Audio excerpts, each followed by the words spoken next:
Well, Monday, Brad Hewitt jets off to Savala for the running of the Elite Lot with his champion pacer, the Locomotive.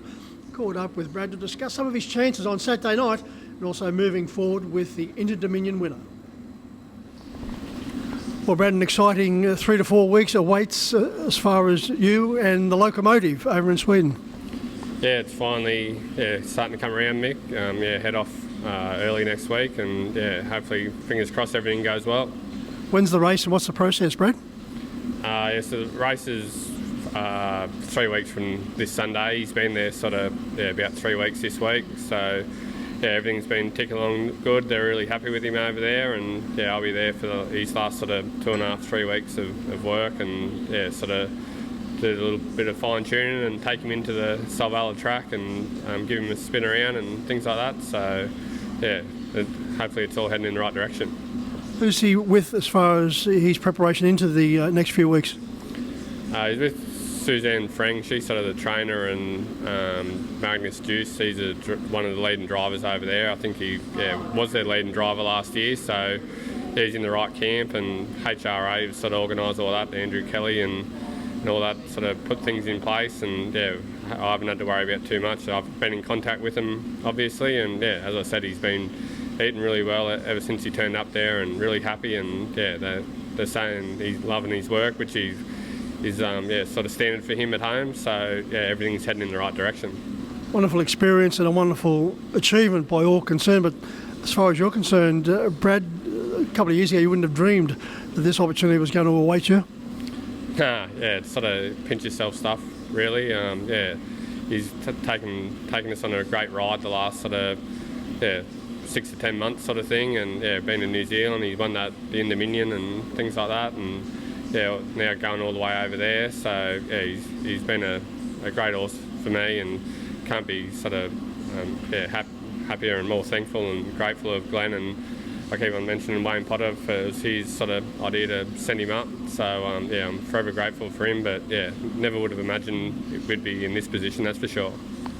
Wearing any of the Canberra Raiders gear while you're over there, spread the word? I don't think they'll know who they are over there. I think they're all ice hockey and soccer, so might have to go and find a soccer jersey. You might have to arrange for the Viking Club as you go onto the track. Yeah, well, I don't think they'll need too much encouraging. Going off what it looks like, and that they really get into it, and it looks like it'll be a great experience. Let's see if we can get some extra spending money as far as the drives on Saturday night. Only a light book commencing in race 2. There's very talented Springfield and Moore, 3-year-old colt, 6 starts, 3 wins and runner-up on 3 occasions. Yeah, he's got a great record. He hadn't been out of place, as you said. So, it's a bit of a step up on Saturday night, but he's got the class to this is where he's going to be racing down the track. So I thought we'd dip our toe in the water and see how we go. Tricky draw. Yeah, it is, and especially with Burns' horse, drawn to the inside, he's a really good horse. Sweet on Lexi, he's in the top handful of 3-year-olds in the state. So he's obviously going to take a power of beating, but as I said, my fellow just come down for a bit of experience. I'll probably give him a bit of a freshen up after this, and if everything going well, he might even head to Queensland for the Winter Carnival, so we'll see how we go. You also have reset the bar in the race, drawn the outside gate. A winner 5 starts, back the last 4 unplaced. Yeah, his runs have been still pretty good. Like, he's been in really good grade. I think one of them unplaced ones, I think they went 49 here, and he only got beat 9 or 10 metres, so he's gone 50 himself. And then 2 starts back, he went around the Goulburn Cup and probably should have ran second in that.